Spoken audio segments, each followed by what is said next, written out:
Hello, and thanks for watching another episode of the Pigskin Podcast. I am Noah Jones.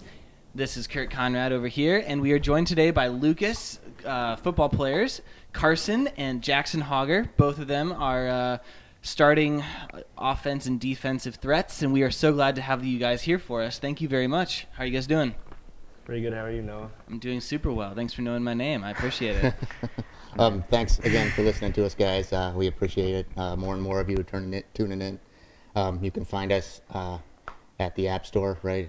Google Play. You can follow us on, or you can tune into our YouTube channel too, Richland Source. So, again, guys, thanks for being here. We certainly appreciate it. And Lucas is, nothing I guess is official until after Friday night. But it looks like you guys are heading back to the playoffs again. And Jackson, you're going to be a 4-year guy. You're going to be in the playoffs all 4 years of your high school career. What's that like, man?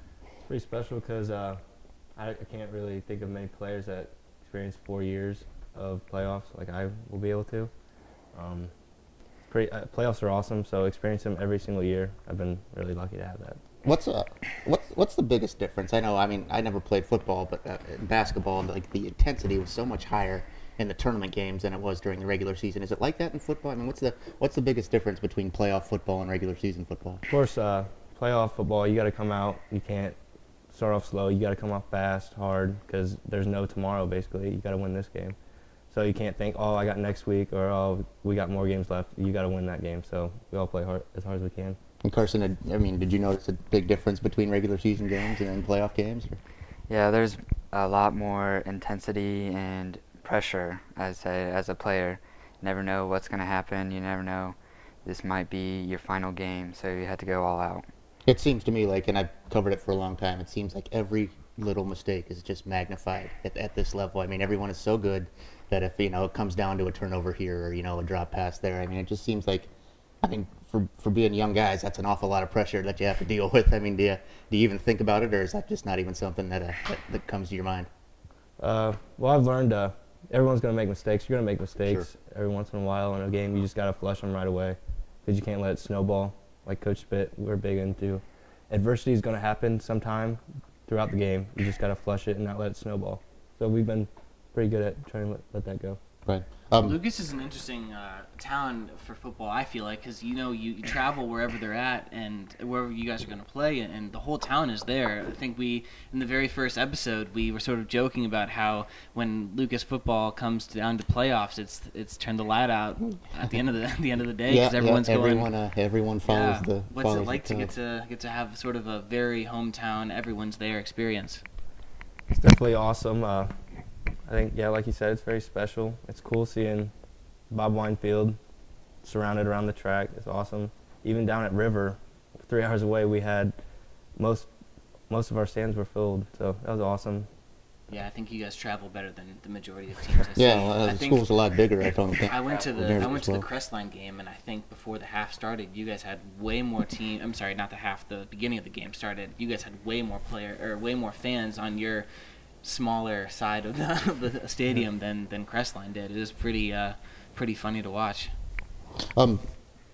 Jackson, coming in, you were a starter right away, right? Coming in, you started your freshman year, and that was a pretty special year for you guys in 2014. You guys kind of got roughed up in the very first game that you ever played against Plymouth, but then you come back, you guys make the playoffs as I think a 6 seed.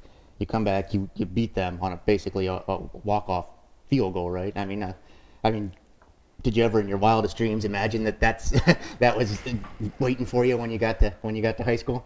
I knew we would be pretty good. Growing up through Pee Wee, we've always had pretty good teams. I never really gave it a thought of we would win a playoff game that year. But with the athletes we had with Mason, Vince, Ryan, Ruben, now the more I think of it, we probably should have won that playoff game. Right, and then the following week, you guys played a Western Reserve team over in Orville, and that team was that's kind of like small school football royalty. They had won regional championships, I think 2 in the previous 4 years or something, and you guys, I think you led that game early, and it was a one-score game at halftime. Is there ever a time where you look at the opponent and think, man, we shouldn't be on the same field as these guys, or is it hard to not be a little overwhelmed in those situations? back a couple years ago, I think we could say that just because we weren't. Everyone would say, "Oh, this is Lucas. We can take him lightly." But now that we've established ourselves, Right. 4 straight playoffs, going to regional finals a couple of years ago, I'd say that no team is big enough for us. Right. And you talked about it. I mean, the following year, I mean, you guys had a really talented senior class with Mason Galco, who broke all sorts of records, and Ruben Luna, who I think was just did a tremendous job at a lot of different things. And you guys got all the way to the region. You hosted a playoff game for the first time ever. You won a crazy game against Tiffin Calvert in the second round. I mean, I think you had a pretty big role in that game. I think you had career high in receptions that day, picked off a pass in that game, and then I mean, you played a Macomb team that was, kind of the same situation. But I mean, to make it to a regional championship game in your sophomore year, it's got to be just absolutely thrilling to know that you can play at a state level like that. Yeah, it was awesome. Now I feel like this year we could do the exact same thing. And that's Right. our goal, to make it farther than we have ever before, and I feel like we have a pretty good shot at that. And then last year, I mean, you lost all those guys to graduation. You welcome your younger brother to the fold. I mean, what's that like? I mean, do you have any advice for younger brother when he gets up there with you?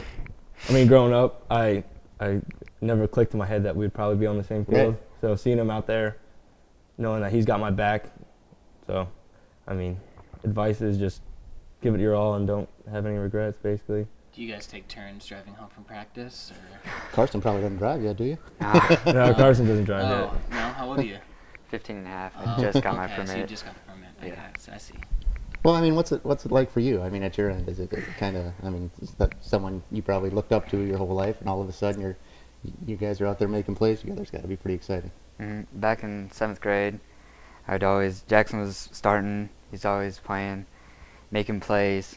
And I've always thought that I wanted to be like that one day under Friday Night Lights. And it's pretty cool to be under the Friday Night Lights with them, just because I know that we may not get along sometimes, but we get along most of the time on the field. That's good. Right. I mean, it's got to be special. I mean, those opportunities now, especially, I mean, you're not going to be playing football together much longer, so it's Yeah. gotta be pretty neat. Jackson, are you tougher on younger brother than you are on your other teammates? I mean, how's that work? Oh, definitely. I mean, on the field, he has less slack, I'd say. So if he made a mistake and someone else made the same mistake, I'll give him more flack for it. So. Is that fair? I mean, that's how it always been. He's always been picking on me, so I mean, it is what it is. Jackson, you're a team captain this year. I know that Spit is a pretty big. He enjoys talking about you and Jeb as sort of the two leading stars, if you will. I mean, he always credits the whole team, obviously. But what's it like to get to sort of have a major role in this team that you're so excited about this year? I think it's awesome because Jeb and I, we've been growing up ever since we were little, and we've always been talking about, my senior year is going to be awesome, leading the team together. So it's cool seeing those dreams begin to unfold like they are right now. And it's cool because they look up to us, look up to me. And I have to make sure that I lead in a good example because all eyes are on me and Jeb. So. Yeah, I'm always interested in that. I mean, as a freshman, I'm sure you had a great bunch of guys to look up to. I mean, as you got older and progressed, I mean, do you see yourself evolving, I guess, as a leader, not necessarily as a player, but as a guy who's got to kind of be in charge and be a vocal guy? Oh, definitely. Yeah. Freshman year, started off really quiet. Sophomore year, quiet. But now I have to be that large voice and be the leader. I've been picking up qualities from each senior class that's graduated, ones that I like, and get away the ones that I don't like. And I feel like that's what's contributing to me being a good leader this year. Carson, do you kind of feel yourself taking that same path? I mean, are you a little bit more vocal, I guess, this year than you were last year? Yeah, last year I was pretty quiet in the beginning. Started to eventually warm up to everybody, and now that I know everybody, I'm starting to get used to it, and I think I'm okay now. Right. And last year, you guys made it to the playoffs again. You were on the road that first round. You got beat by Arlington, and it was what, a 2-point game. Yeah. I mean, what do you remember about that game for either of you there? And I mean, that's probably something that when you look back, it's probably, man, I mean, 2 points. There's a lot of places you can pick up 2 points out there during a 48-minute game. Definitely. First half we just didn't come out to play at all. I can't remember. I think we were down 14 maybe at halftime. Can't quite remember. then second half we kicked it in gear and we just ran out of time basically. Yeah, I was going to say that. I was at the game. I covered it. And I just felt like if you guys had had another quarter, you would have been able to come back. But it just time was not on your side, unfortunately. And I feel like I remember Spit saying pretty much what you said about just not starting off the right way and how you just sort of got it going a little bit too late there. Yeah, and that kind of goes back to what we were talking about earlier. I mean, you gotta be on point for all 48 of those minutes, or it can sneak away from you pretty quick there. And this year, I mean, it looks like you guys will probably end up hosting a first-round game, which is got to be real exciting for you.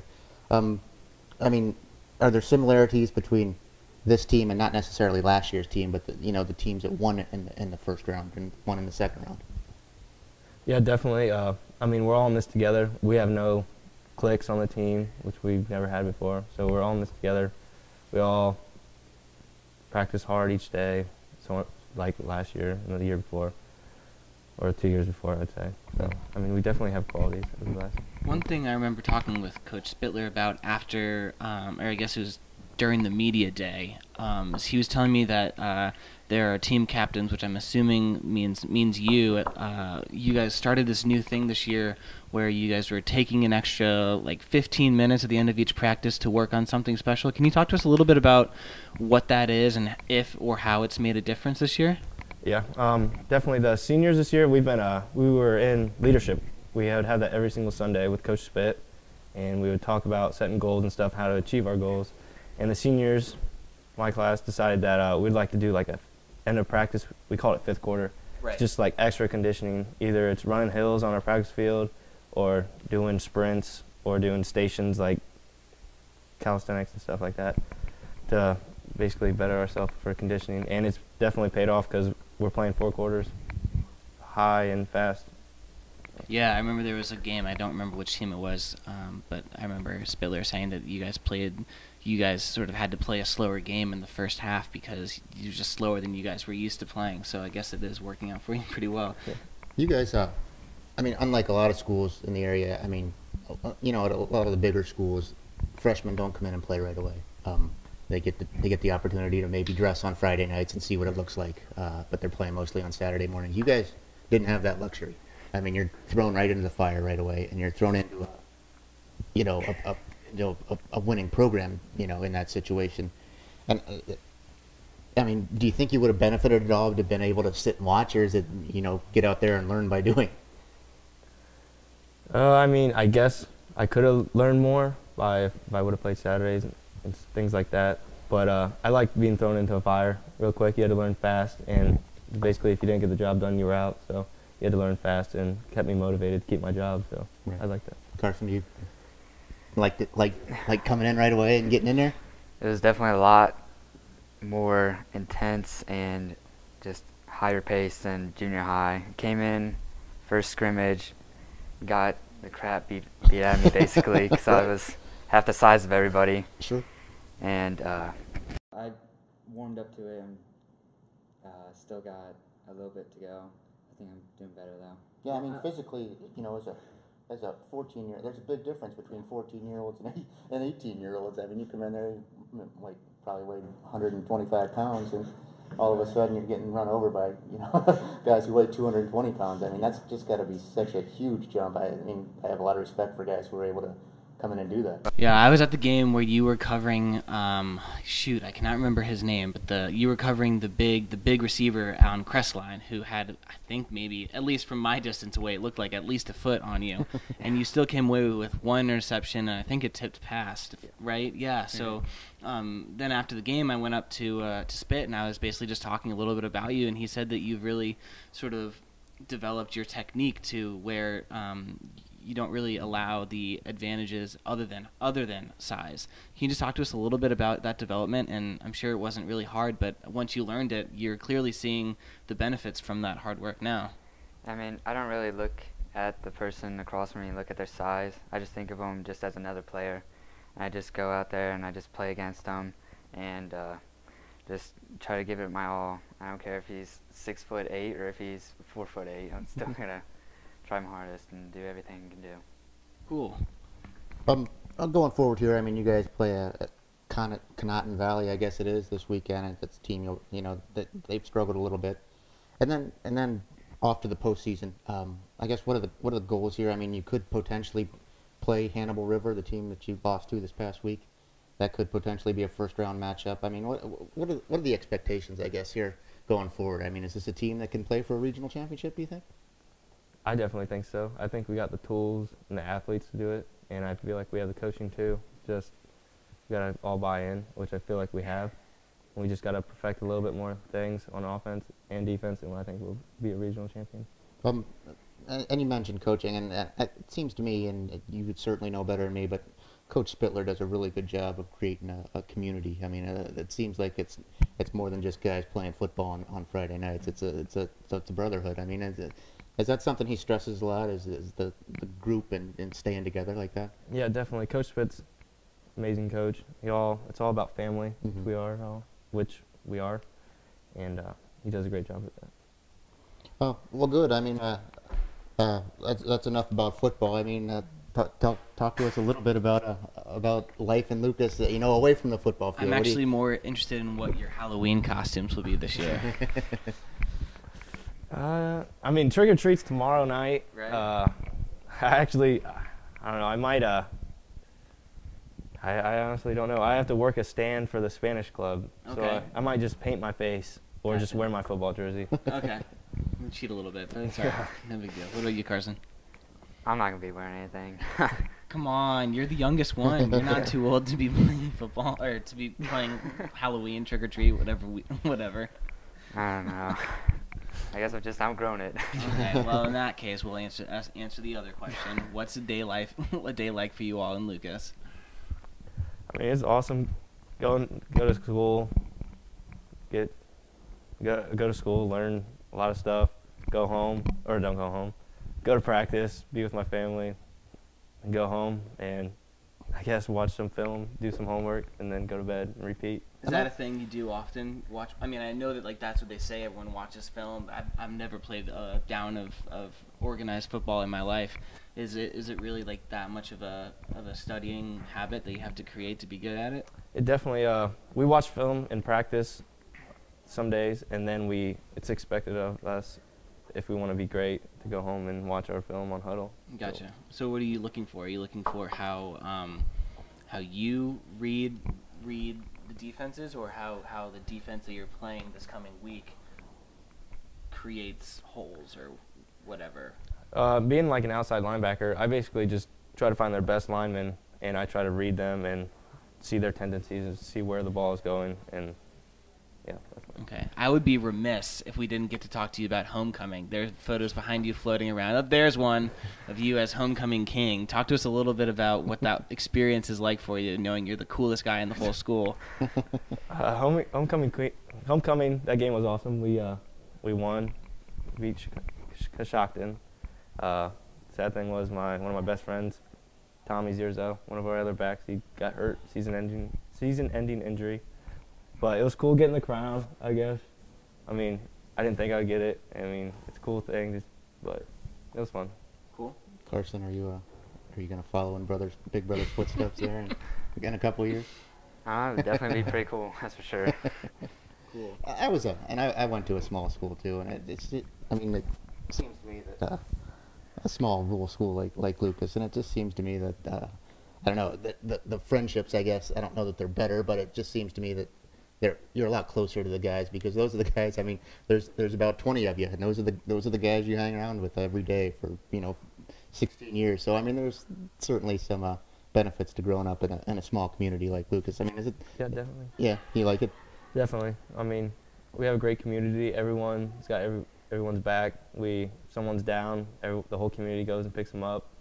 It's just awesome. And I would imagine, especially for a guy like Tommy, who, and I was covering that game that night, and you could see, I mean, from everyone I talked to, Tommy's a tough kid, but you could see the tears in his eyes, and it's not because the pain, it's because I think he's more concerned about not being out there with his guys. I mean, Definitely. it's got to be hard to see a guy go down like that, huh?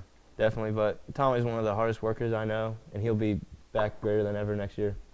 Yeah, his dad works the sound systems for home games, so he and I talk every once in a while before, and sometimes during halftime.